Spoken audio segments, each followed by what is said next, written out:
I swear, instead of lobbyists sometimes, I think what we do is we need to start sending out press releases to the media so that they can start to portray us like when you're watching stuff like Grey's Anatomy, House, Private Practice, whatever.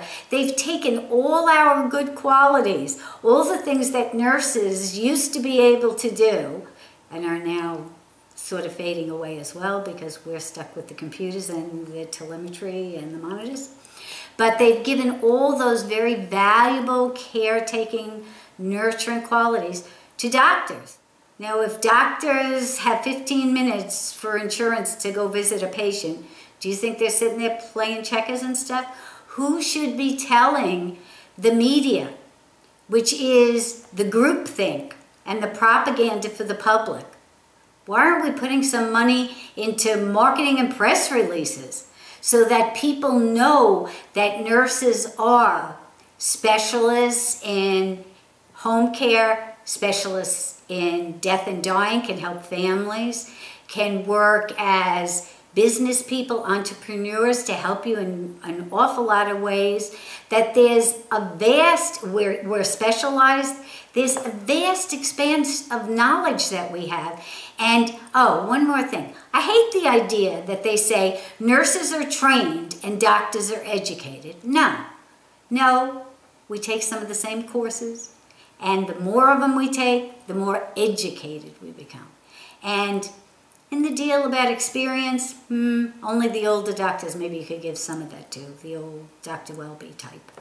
Or some of the new generation doctors who actually have looked and had their hearts broken over the fact that they see people they know who have spoken to them about wanting to die, and they're hooked up to respirators like Las Vegas slot machines, you know, pouring out money in their families' estates.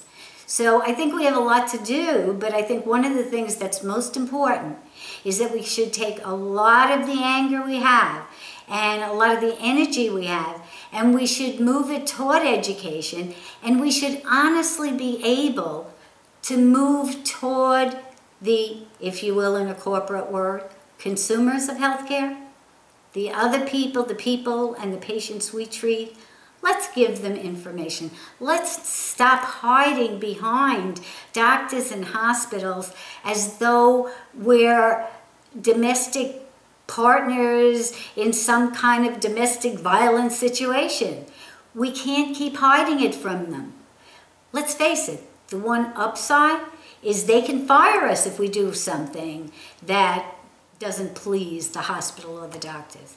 But the doctors and the hospitals are the ones that are going to have to be legally responsible.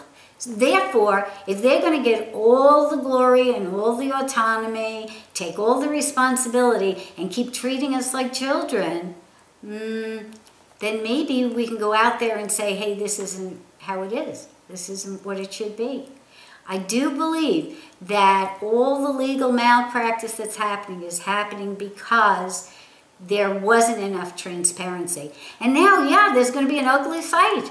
I mean, when you see what goes on behind hospital corridors and in management situations and stuff, and how they make these decisions, and how more and more inhumane our system becomes, there's going to be a lot of hollering and screaming. But how are we going to break down, to break through, to build up a new system unless some of us have the courage to get out there and say, hey, this is what needs to be done.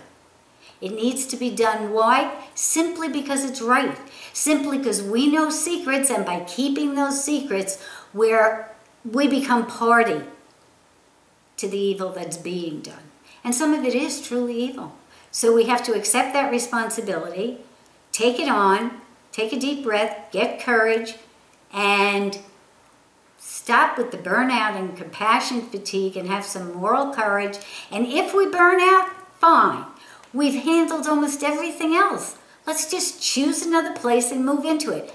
Nothing will require as much of you as nursing has, truly. I mean, I've been there and I've been there. Nursing was much, much harder and much more rewarding. So let's stand for it. Let's go out there and show them what we've got. as nurses, as the professional nurses that we are. Hey, thanks.